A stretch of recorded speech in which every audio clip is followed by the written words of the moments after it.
En 1908, dans la vallée brumeuse de Saint-Armand, une région oubliée au nord des Alpes françaises, une série de lettres anonymes avait commencé à circuler dans les villages voisins, chacune portant un message presque identique. La maison des voûtes blanches n'a plus de maître. Celui qui entrera devra entendre ce que les murs taisent depuis 20 ans. Personne n'osait en parler ouvertement, car la demeure en question dominait la vallée depuis des générations, appartenant à la famille de Monclar, l'une des plus anciennes lignées de la région, mais aussi la plus secrète. Lorsqu'en novembre, après une tempête inhabituelle, on découvrit que les portes du domaine étaient grandes ouvertes et que le dernier propriétaire, Étienne de Monclar, avait disparu sans laisser la moindre trace, les rumeurs prirent une ampleur inquiétante. Certains affirmaient avoir vu de la lumière derrière les voûtes, alors que la maison était censée être vide. D'autres disaient avoir entendu une voix féminine chanter des mélodies anciennes, des airs religieux oubliés, alors que personne ne vivait plus là depuis des mois. C'est dans ce climat de murmures que fut envoyé Julien Marceau, jeune archiviste parisien, mandaté par le ministère pour inventorier les biens de la famille de Monclar et récupérer plusieurs documents d'importance historique censés se trouver dans la bibliothèque privée du domaine. Julien n'avait jamais travaillé sur une affaire entourée d'autant de mystères, mais il accepta la mission avec la naïveté d'un homme convaincu que les vieilles maisons ne gardent que des souvenirs poussiéreux. Le soir de son arrivée, alors qu'il franchissait le portail du domaine, la vallée sembla retenir son souffle. Aucun oiseau, aucun éclat de vent, rien. La façade blanche, plus haute qu'il ne l'imaginait, se détachait dans le crépuscule comme un monument funéraire. En pénétrant dans le hall, il remarqua immédiatement la sensation étrange que l'air y était légèrement plus chaud qu'à l'extérieur, presque vivant. Les portraits de la famille, alignés sur les murs, semblaient suivre ses mouvements avec une attention agréablement humaine. Il alluma sa lampe à huile et avança lentement, notant chaque détail pour son rapport. L'état du parquet impeccable, l'absence totale de poussière, comme si quelqu'un entretenait encore les lieux. Mais la maison était officiellement abandonnée. Alors qu'il atteignit l'escalier principal, il entendit un son qui le paralysa. 3 coups lents, réguliers, venant de l'étage inférieur, comme si l'on frappait doucement contre une porte. Julien resta immobile, croyant d'abord à une lésion auditive, mais les coups se répétaient, cette fois plus distincts, presque méthodiques. Il descendit, la lampe tremblant entre ses doigts, et suivit le son jusqu'à un couloir qu'il n'avait pas remarqué plus tôt, dont l'entrée était dissimulée derrière une lourde tenture rouge. Le couloir menait à une unique porte en bois sombre, marquée d'un symbole qu'il ne reconnut pas.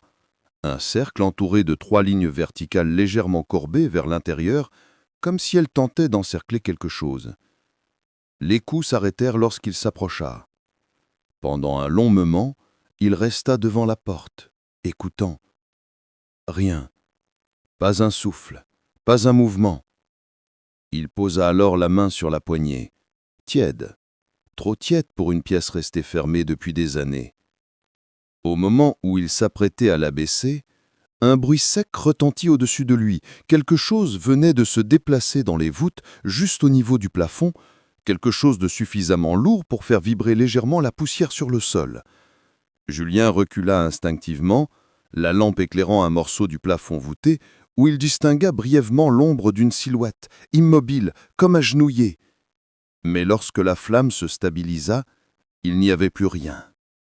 Il voulut sortir du couloir, mais la tenture rouge derrière lui s'était mise à onduler, bien que l'air fût parfaitement immobile.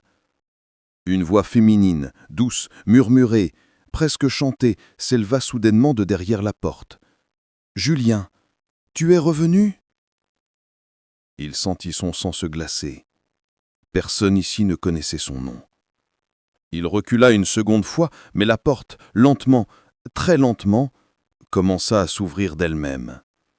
La lumière de sa lampe n'éclairait que quelques centimètres de la pièce, mais assez pour distinguer ce qui se trouvait à l'intérieur. Une chaise renversée, un livre ouvert au sol, et sur le mur, le même symbole qu'il avait vu sur la porte, cette fois tracé avec précision rituelle. La voix reprit, plus proche. « Ne tarde pas, l'histoire recommence. » Puis, un souffle réel, humain, juste à son oreille. Julien restait pétrifié devant l'embrasure de la porte. Incapable de décider s'il devait fuir ou entrer, le souffle encore brûlant contre son oreille, semblant persister comme une empreinte impossible à chasser. Et pourtant, en se forçant à regarder autour de lui, il réalisa qu'il était bel et bien seul dans le couloir. La tenture rouge immobile désormais, figée comme si elle avait repris sa place naturelle après avoir exprimé une volonté propre. Il recula d'un pas, mais la porte, aussi doucement que tout à l'heure, poursuivit son ouverture jusqu'à dévoiler entièrement la pièce, qui ne ressemblait à aucune salle utilitaire d'une maison de maître, mais plutôt à un espace où la fonction exacte demeurait indécise. Bibliothèque, salle d'études, chambre de méditation, difficile à dire tant les éléments étaient mêlés, une table circulaire couverte de papiers anciens, une chaise renversée comme si quelqu'un s'était levé précipitamment, un chandelier consumé jusqu'à la base, et sur chaque mur, du sol jusqu'à mi-hauteur, des dizaines de marques fines tracées au fusain, certaines droites, d'autres courbes, parfois regroupées, parfois isolées. Julien s'avança, la lampe à la main, et se pencha vers le livre ouvert au sol. Il reconnut une écriture du début du XIXe siècle, mais les mots semblaient disposés d'une manière étrange, presque psalmodiée, comme s'il s'agissait d'un texte destiné à être récité plutôt que lu. En relevant la tête, il aperçut sur le mur principal un détail qu'il n'avait pas distingué depuis l'entrée. Sous le symbole circulaire, quelqu'un avait écrit une phrase entière, mais si effacée par le temps qu'il ne pouvait en déchiffrer que quelques fragments. Revenir, garder, entendre encore. Il sentit une légère vibration dans le sol, comme si un mouvement sourd traversait la maison, et pensa d'abord à une rafale contre les voûtes, mais à cet instant, un courant d'air tiède effleura son cou alors que toutes les fenêtres de la maison étaient fermées. Il se retourna brusquement, mais le couloir était toujours désert, la tenture immobile, la lampe projetant des ombres démesurées sur le parquet. C'est alors qu'il remarqua un détail qui lui avait échappé. Sur la table circulaire, au milieu des papiers, se trouvait un petit coffret de bois clair, sans serrure, mais terriblement usé sur les côtés, comme s'il avait été manipulé des centaines de fois. Il s'en approcha lentement, hésitant à l'ouvrir, mais au moment même où il posa les doigts sur le couvercle, une sensation étrange se produisit. La pièce sembla se resserrer autour de lui, comme si les murs avaient légèrement avancé, et un son ténu, presque imperceptible, se fit entendre depuis l'intérieur du coffret.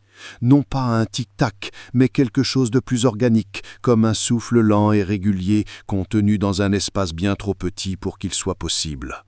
Il retira la main stupéfait et recula encore quand soudain un bruit sec résonna dans le couloir, suivi d'un deuxième, puis d'un troisième, des pas lourds, lents, parfaitement distincts, comme si quelqu'un montait les marches de l'escalier vers le hall où il se trouvait quelques minutes plus tôt. Julien éteignit instinctivement sa lampe, plongeant la pièce dans une semi-obscurité où seule la lueur rémanente du jour filtrait à travers une minuscule ouverture dans les volets.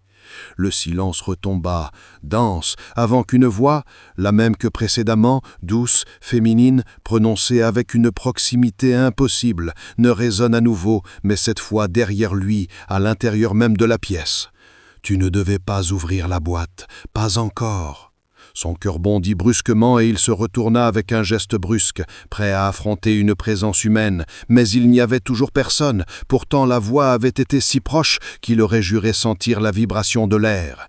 Alors un autre son se fit entendre, presque inaudible, mais suffisant pour figer son souffle. Un léger grattement venant du coffret, comme si quelque chose frôlait l'intérieur du bois.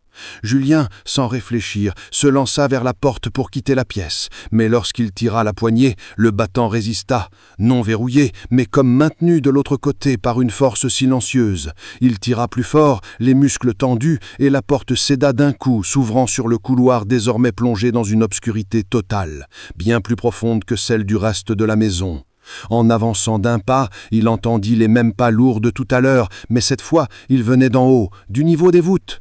Julien leva la lampe encore éteinte, tentant de percevoir quelque chose dans l'ombre, mais un murmure glissa alors depuis le plafond. « Tu n'es pas seul, Julien, tu ne l'as jamais été. » Il recula instinctivement, et au même instant la tenture derrière lui, celle qui dissimulait le couloir un peu plus tôt, se leva doucement, comme si quelqu'un passait dessous. Une odeur familière mais impossible à identifier passa près de lui, mélange de cire fondue, de papier ancien et de terre humide. Puis le sol vibra légèrement, un souffle descendit des voûtes, et la maison entière sembla annoncer quelque chose qui n'attendait que lui. Julien resta immobile de longues secondes, la main encore crispée sur la poignée de la porte, essayant de comprendre ce qui dans cette maison relevait du réel et ce qui relevait d'une mémoire ancienne, peut-être même d'une mémoire étrangère qui n'était pas la sienne. Le couloir devant lui semblait avoir changé de texture, comme si l'obscurité elle-même avait épaissi, absorbant la faible lumière de sa lampe, qu'il ralluma d'un geste nerveux, et lorsque le halo vacillant éclaira enfin les murs, il remarqua un détail qu'il jurerait ne pas avoir vu en entrant. Une fine couche de poussière recouvrait désormais le parquet, sauf à un endroit, une longue trace, nette, continue, comme si quelqu'un avait traîné quelque chose de lourd depuis la porte du couloir jusqu'aux marches menant vers les voûtes supérieures. Il s'approcha, baissa la lampe, observa le sillon, et plus il s'en rapprochait, plus son cœur s'alourdissait, car la trace semblait ancienne, incrustée dans la poussière, comme si elle avait été faite avant même son arrivée dans la maison. Et pourtant, elle n'était apparue que maintenant.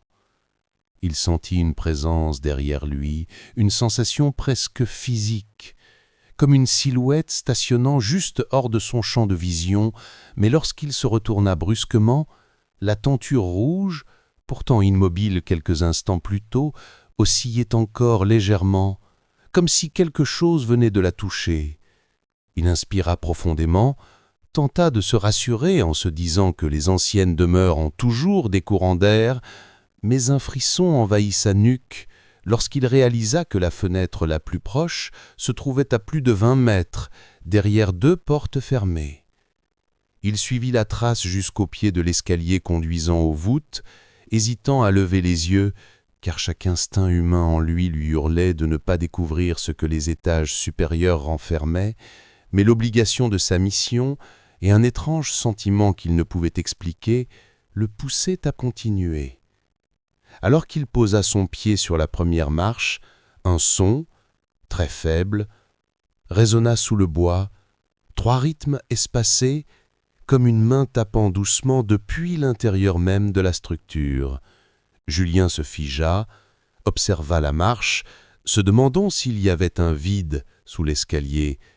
Mais le plan de la maison qu'il avait étudié indiquait que toute cette section reposait sur une pierre massive, sans cavité. Il monta lentement, une marche après l'autre, la lampe tendue devant lui, éclairant les lignes irrégulières de la voûte qui se dessinait au-dessus. À mi-chemin, il entendit un bruit derrière lui, un glissement, sec, comme un tissu froissé, et lorsqu'il se retourna, la trace dans la poussière semblait avoir changé de direction, bifurquant vers la pièce qu'il venait de quitter, alors qu'il n'avait entendu aucun pas, aucune présence. Sa respiration devint plus courte, mais il continua jusqu'en haut des marches, où un long couloir voûté lui apparut. Les murs étaient recouverts de fresques effacées, mais on distinguait encore des silhouettes humaines agenouillées, des formes circulaires, des mains levées en direction d'un symbole peint au centre de la voûte, le même que celui qu'il avait vu dans la pièce du coffret. Il s'avança, fasciné malgré la peur, effleurant du bout des doigts la peinture froide, craquelée, et au moment où sa peau toucha l'un des traits du symbole, une vibration discrète se propagea dans le mur, comme si la maison répondait à son geste. Surpris, il retira sa main, Mais une lueur apparut brièvement derrière une porte située à l'extrémité du couloir, une lumière blanche, fine, presque respirante, comme celle d'une bougie protégée par un verre opaque. Il s'en approcha, posa son oreille contre le bois, et un murmure, étouffé mais parfaitement intelligible, s'en échappa. « Tu as trouvé les marches, tu dois maintenant trouver ce qui les a gravies. » Julien recula d'un pas, le cœur battant, car cette voix n'était ni celle qu'il avait entendue plus tôt, ni une voix féminine. C'était la voix d'un homme âgé, dont le timbre semblait épuisé, presque dévoré par le temps. Il tenta d'ouvrir la porte, mais la poignée ne bougea pas. Cependant, il sentit derrière le bois un mouvement, léger, comme si quelqu'un ou quelque chose approchait lentement de l'autre côté. Soudain, de l'extrémité opposée du couloir, un bruit retentit. Un objet, tombant au sol, lourd, métallique. Julien se tourna, éclaira le sol et aperçut une clé, massive, d'un métal ancien, gravée de minuscules symboles ressemblant à des runes. Il s'en approcha prudemment, la ramassa, et au moment où ses doigts se refermèrent sur elle, toutes les flammes imaginaires et invisibles de la maison semblèrent vaciller, comme si l'air venait de changer de densité. La clé était tiède, encore une fois trop tiède, pour un objet laissé à l'abandon depuis des décennies. Il la porta à hauteur de la lampe, observa les gravures et reconnut un motif répété, un œil fermé. Dans la peinture de la voûte, ce même œil apparaissait 3 fois. Il comprit alors que la clé n'était pas tombée par hasard. Elle lui avait été laissée. Mais laissée par qui? Une autre voix, un souffle à peine audible, répondit elle-même à la question qu'il n'avait pas formulée à voix haute. « Par ceux qui veillent, depuis longtemps, depuis avant toi. » Julien faillit lâcher la clé, tant la sensation d'être observé devint insupportable. Il leva brusquement la lampe, éclairant tous les recoins de couloir, mais il n'y avait rien. Pourtant les fresques sur les murs semblaient différentes, comme si certaines silhouettes auparavant indistinctes avaient changé de position, tournant légèrement leur visage peint vers lui. Une pression sourde lui serra la poitrine. Il fallait descendre, quitter cet étage, quitter cette maison, avant de perdre toute notion du réel. Mais alors qu'il se retournait pour rejoindre l'escalier, la lumière de sa lampe se réfléchit sur quelque chose au fond du couloir, un éclat, semblable à un œil humide observant. Julien recula, mais l'éclat disparut aussitôt, comme si ce n'avait été que le reflet d'une pensée. Il serra la clé dans sa main. La maison venait de lui confier quelque chose, et il n'avait aucune idée de ce que cela déclencherait. Julien descendit les marches avec prudence, tenant la clé comme une arme dérisoire, conscient que ce n'était pas tant un objet qu'un message, et que si quelqu'un ou quelque chose l'avait déposé pour lui, cela signifiait 2 choses. Premièrement, qu'il n'était pas seul dans la maison. Deuxièmement, qu'on voulait qu'il progresse, qu'il avance dans un plan qui ne lui appartenait pas. En arrivant au pied de l'escalier, il sentit l'air devenir plus lourd, chargé d'une humidité qu'il n'avait pas remarquée auparavant, comme si une pièce voisine avait été récemment ouverte, libérant une odeur de pierre mouillée et de bois ancien. Il s'arrêta, tentant de repérer d'où venait ce changement lorsqu'un courant d'air, très léger mais dirigé, frôla sa main droite, celle qui tenait la clé, et sembla l'entraîner vers la galerie nord, un couloir qu'il n'avait pas encore exploré car il était dissimulé derrière une série d'étagères vides dans le hall principal. En arrivant devant ces étagères, il remarqua un détail qu'il n'avait absolument pas vu plus tôt. La seconde étagère, à hauteur du torse, portait une fine marque circulaire, presque imperceptible, identique à celle des murs dans la salle du coffret. En appuyant légèrement dessus, avec hésitation, il sentit le mécanisme céder, dans un léger cliquetis qui résonna dans toute la structure, avant que les étagères ne pivotent doucement vers l'avant, dévoilant un passage étroit, presque trop étroit pour qu'un adulte puisse y entrer sans tourner les épaules. Julien leva sa lampe, éclaira l'intérieur et fut frappé par l'absence totale de poussière dans ce passage, comme si quelqu'un y était passé récemment ou l'entretenait régulièrement, alors que la maison était censée être inhabitée depuis des mois. Il inspira, se glissa dans le passage et se retrouva dans un long corridor pierreux où la voûte, plus basse que dans les autres pièces, créait une acoustique particulière. Chaque pas était amplifié, renvoyé, répercuté contre les parois, comme si quelqu'un marchait derrière lui. Il tenta de ne pas se retourner trop souvent, mais au bout de quelques mètres, un bruit sec brisa sa concentration, un léger claquement, tel celui d'une porte qui se referme toute seule. Il se retourna instinctivement, mais derrière lui, le passage était déjà redevenu obscur, l'ouverture disparaissant dans l'ombre comme si elle n'avait jamais existé. Une sensation de vertige le prit, mais il continua d'avancer jusqu'à apercevoir un renfoncement sur la gauche, où une lourde porte de pierre, décorée de gravures, dont certaines avaient été volontairement grattées, attendait. Ce qui attira son attention, toutefois, fut l'emplacement de la serrure, parfaitement adaptée à la clé qu'il tenait. Il avança la lampe, observa attentivement et remarqua autour de la serrure une série de noms gravés mais presque effacés, une trentaine de prénoms alignés en 2 colonnes, certains à peine visibles. Parmi eux, un seul se distinguait par sa lisibilité encore intacte, Héloïse de Monclar. Julien sentit un frisson le traverser. Il savait que la dernière héritière de la famille, disparue mystérieusement 20 ans plus tôt, se prénommait Héloïse. Cette pièce, quel que soit son but, semblait liée à elle. D'autres noms portaient des marques plus sombres, comme s'ils avaient été recouverts puis grattés à nouveau, laissant des sillons irréguliers dans la pierre. Il approcha la clé, hésita un instant pour l'insérer dans la serrure. Un déclic sourd retentit, suivi d'un grondement lointain qui semblait provenir des entrailles même de la maison. La porte se souleva légèrement, révélant une pièce plongée dans une pénombre presque liquide. En entrant, Julien eut l'impression de pénétrer dans un lieu hors du temps. La salle était vaste, circulaire, soutenue par 4 piliers massifs en pierre blanche. Mais ce qui frappait le plus étaient les dizaines de cahiers et de feuillets étalés sur une grande table centrale, comme si quelqu'un y avait travaillé récemment. Il s'approcha, feuilleta lentement les documents et découvrit une succession de dates, de comptes rendus, de descriptions minutieuses d'événements étranges survenus dans la maison depuis plus d'1 siècle, des sons nocturnes, des silhouettes aperçues dans les voûtes, des voix appelant des noms oubliés, des objets déplacés selon une logique incompréhensible. Mais un détail ressortait. À chaque génération, un enfant de la famille Monclar semblait avoir été choisi par la maison, sans qu'on explique en quoi consistait ce choix. Et puis, au milieu des documents, il trouva un carnet portant un nom écrit d'une main nette, Héloïse.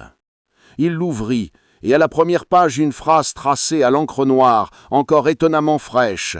« Si tu lis ceci, alors la maison t'a accepté.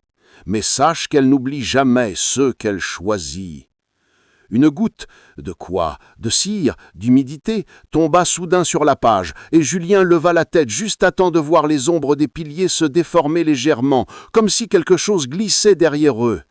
Il fit un pas en arrière, mais la salle sembla se resserrer, non pas physiquement, mais dans son ambiance, créant une sensation d'étouffement invisible. Un souffle discret, à peine perceptible, s'éleva derrière lui, puis une voix, celle d'une jeune femme, douce, calme, presque rassurante.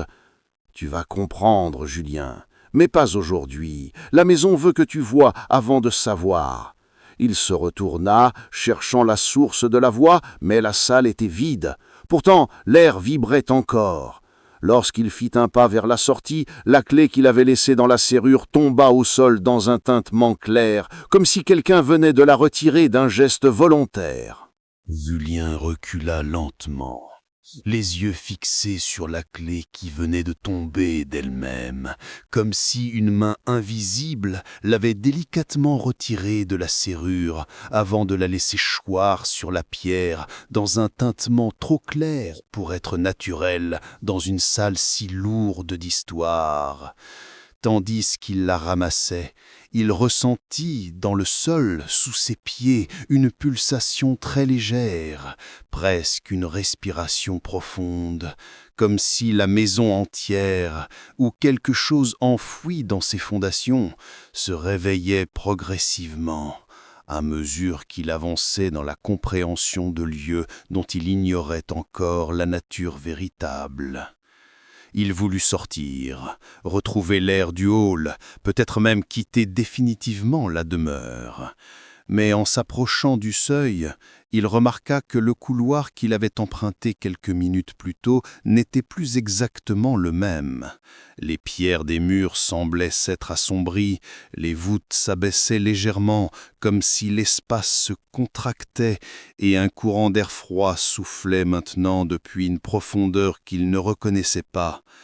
Il tenta de rationaliser, se disant que son imagination, exacerbée par la peur, déformait les proportions des lieux, mais quelque chose dans la géométrie du couloir avait changé, et il le sentait intuitivement. La maison n'était pas construite pour rester immobile. Elle possédait une logique interne, une forme vivante, lente, peut-être cyclique. Alors qu'il avançait dans le couloir, la lampe tremblant légèrement dans sa main, un son régulier, répétitif, émergeait des voûtes supérieures, comme le rythme d'un objet suspendu qui heurterait une paroi à intervalles constants. Toc, toc, toc. Mais ce qui troubla Julien fut le fait que chaque impact semblait répondre à ses propres pas, comme si le son anticipait son mouvement plutôt que de le suivre. Il s'immobilisa, et le bruit s'immobilisa aussi. Il fit un pas en arrière, et derrière lui, dans l'ombre, quelque chose recula d'un pas, du moins c'est ainsi qu'il le perçut, car l'écho était trop précis pour être une coïncidence. Forcé de revenir vers la salle qu'il venait de quitter, il sentit son souffle s'accélérer. Il tenta d'appeler, sans trop savoir qui. « Il y a quelqu'un » Mais à peine sa voix eut-elle résonné dans les voûtes qu'une autre voix, la même qu'auparavant, douce, jeune, féminine, répondit presque immédiatement. « Oui, et tu n'aurais pas dû demander. » La lampe faillit lui échapper. La voix provenait du fond du couloir, mais elle n'avait pas un timbre humain normal. Elle semblait modifiée par l'acoustique, comme si elle provenait d'un espace plus vaste que ce qui l'entourait. Julien recula encore, et en s'appuyant involontairement contre la paroi de pierre, il sentit quelque chose sous ses doigts, non pas la texture rugueuse habituelle, mais une entaille, une gravure fraîche. Il leva sa lampe et découvrit, taillée dans la pierre, une forme circulaire entourée de 3 lignes, le symbole qui ne cessait d'apparaître dans la maison, mais cette fois accompagné d'un nouveau détail, un nom inscrit juste en dessous. Le sien, Julien Marceau. Un vertige violent le saisit. Cela n'avait aucun sens. Il n'était dans la maison que depuis quelques heures. Comment son nom avait-il pu être gravé ici, et par qui? Il toucha la gravure. La pierre était encore tiède. En retirant sa main, il découvrit qu'une fine trace sombre, de poussière ou de résidu minéral, s'était déposée sur sa peau, dessinant le contour exact du symbole. Comme s'il avait désormais été marqué. Un bruissement monta soudain du plafond, semblable à un déplacement rapide, mais trop fluide pour être celui d'un animal. Quelque chose, ou quelqu'un, se déplaçait dans les voûtes au-dessus du couloir. Toc, toc, toc. Le rythme reprit, se rapprochant cette fois de manière incontestable. Julien sentit la panique l'envahir, mais une pensée insistante, presque imposée, comme si elle ne venait pas de lui souffla de retourner dans la salle aux piliers, là où reposaient les carnets. Il rebroussa chemin, et à peine eut-il franchi le seuil de la grande salle que le bruit s'interrompit instantanément, comme si les voûtes n'osaient pas franchir cette frontière. La pièce semblait désormais différente. Les carnets sur la table avaient changé de position, certains ouverts sur des pages qu'il n'avait pas encore vues. Un d'eux, placé au centre, l'attirait plus que les autres. En s'approchant, il distingua une écriture plus appliquée, plus récente, presque familière. Note pour le prochain gardien. Il ouvrit le carnet, les mains légèrement tremblantes, et lut les premières lignes. Chaque génération doit choisir. La maison ne tolère pas le vide. Ce qui veille attend son nom. Lorsque le cercle se referme, un nouveau gardien doit entendre ce que les voûtes ont à dire. Julien sentit sa gorge se serrer. Le mot « gardien » apparaissait dans de nombreuses légendes locales, mais souvent sous la forme d'un mythe, d'une fonction symbolique attribuée à des figures historiques. Mais ici, le terme semblait être utilisé littéralement. Il parcourut d'autres pages et découvrit une liste de dates, suivie de noms, les mêmes que ceux gravés à l'extérieur de la pièce.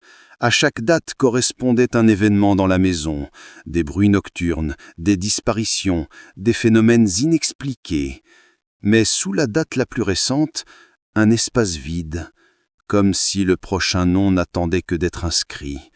La voix féminine résonna à nouveau, plus proche qu'avant, presque à côté de son oreille. « Tu comprends maintenant pourquoi la maison t'a ouverte ses portes. » Julien ferma brusquement le carnet et chercha du regard la source de ce murmure, mais seule la pénombre entre les piliers lui répondit. Il fit un pas en arrière, puis un autre, mais la pièce semblait s'illuminer progressivement d'une lueur qui ne provenait ni de sa lampe, ni de la moindre bougie, comme si les pieds elles-mêmes retenaient une lueur ancienne, prête à être libérée. La voix parla encore, mais cette fois avec une nuance nouvelle, presque pressante. « Il est trop tard pour partir. Tu as commencé le rituel. Tu dois le finir. » Julien sentit son souffle se bloquer. Un rituel ? Il avait ouvert une porte, lu un carnet, ramassé une clé. Rien qui ne ressemblait à un rituel. Pourtant, tout dans la maison pointait vers une intention précise, comme si chaque action avait été anticipée longtemps avant son arrivée. Une dernière phrase surgit dans l'air, prononcée avec une douceur glaçante. « Nous t'attendions depuis longtemps. » Julien resta un long moment immobile au centre de la salle, le carnet toujours serré dans sa main, tandis que la lueur diffuse émanant des pierres semblait s'intensifier imperceptiblement, comme si la pièce respirait à son propre rythme, respirait avec lui, ou peut-être malgré lui, et ce souffle minéral, ancien, presque organique, lui donna la sensation étrange d'être observé non pas par une entité unique, mais par une multitude silencieuse, une présence diffuse qui emplissait chaque interstice entre les piliers, chaque fissure dans la pierre, chaque recoin que sa lampe ne pouvait atteindre. Il comprit alors que la notion de gardien n'était pas celle qu'il avait imaginée. Il ne s'agissait pas d'un rôle transmis volontairement, ni même d'un héritage familial, mais d'une fonction imposée, choisie par la maison elle-même, selon des critères qu'aucun humain ne pouvait anticiper. Et la pensée que son nom était déjà gravé dans le couloir, à quelques mètres de là, l'emplit d'un vertige presque douloureux, comme si la chronologie de sa propre existence venait d'être réécrite sans son consentement. Il fit un pas vers la table, ouvrant un autre carnet, mais à peine sa main toucha-t-elle la couverture qu'un souffle se fit entendre au-dessus de lui, dans les voûtes, un souffle profond, régulier, presque apaisé comme celui d'un dormeur qui se réveille lentement. Puis un autre souffle plus léger, presque un chuchotement, glissa entre les piliers. « Tu dois voir, avant d'entendre. » Julien sentit ses jambes se dérober légèrement, mais il força son corps à avancer, suivant l'infime vibration du sol qui semblait l'attirer vers le mur nord de la salle, là où aucune ouverture n'était visible, seulement une paroi de pierre nue. Il s'en approcha, et à mesure qu'il avançait, la surface du mur changea subtilement d'apparence, comme si une fine pellicule de poussière translucide se retirait lentement, dévoilant un motif qu'il n'avait jamais remarqué, une immense fresque, presque invisible quelques secondes plus tôt, représentant un cercle parfait, au centre duquel figurait une silhouette humaine, ni homme, ni femme, sans trait distinct, entourée d'une série de noms gravés en spirale. Certains noms étaient effacés, d'autres profondément incrustés, et au bord extérieur de la spirale, un espace vide, un seul, attendant manifestement qu'on y inscrive le prochain. Julien approcha sa lampe, et malgré lui, son regard fut attiré vers une zone plus sombre, plus marquée, un nom qu'il reconnut immédiatement, Héloïse. Son cœur se mit à battre plus vite, les lettres semblaient récentes, presque fraîches, comme si quelqu'un les avait gravées il y a seulement quelques jours. Il leva la main, effleura du bout des doigts les sillons du nom et au contact de sa peau, une vague de chaleur traversa la pierre suivie d'un chuchotement à peine audible mais d'une clarté glaçante. « Elle n'est jamais partie. » Julien recula, mais avant même qu'il ne puisse dire un mot, la salle entière fut parcourue d'un frémissement, une onde silencieuse qui fit vibrer les piliers comme si quelque chose juste au-dessus d'eux se déplaçait rapidement, contournant la pièce en un cercle parfait.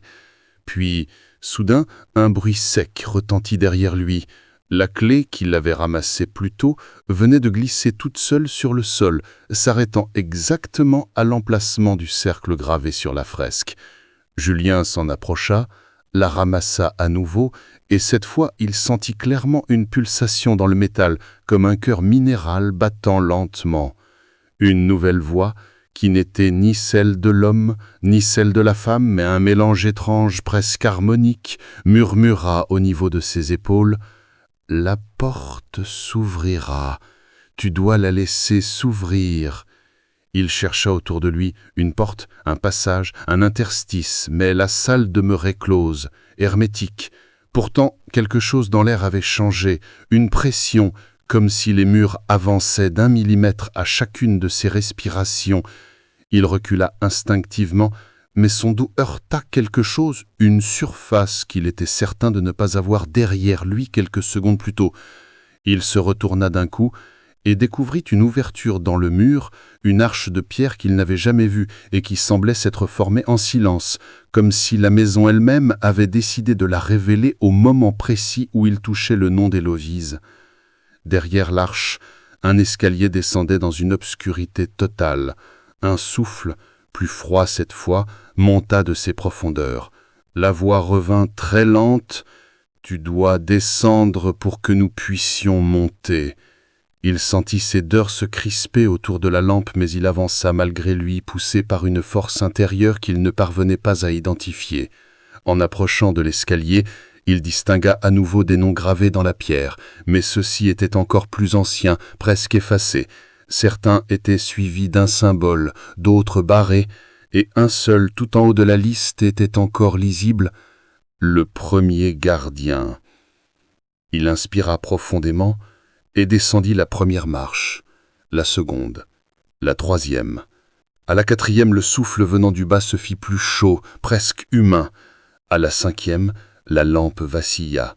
À la sixième, il entendit des pas derrière lui, lents, réguliers, synchronisés aux siens, mais montant alors qu'il descendait. Il voulut se retourner, mais une main, ou plutôt la sensation d'une main se posa doucement sur son épaule, sans pression, sans menace, seulement une présence. Une voix, enfin distincte, souffla « Julien, tu sais maintenant pourquoi tu es venu ?» Il ne répondit pas. Il ne pouvait pas. La maison, les voûtes, les noms, les voix, tout semblait converger vers ce moment précis, comme si une histoire vieille d'1 siècle se refermait sur lui.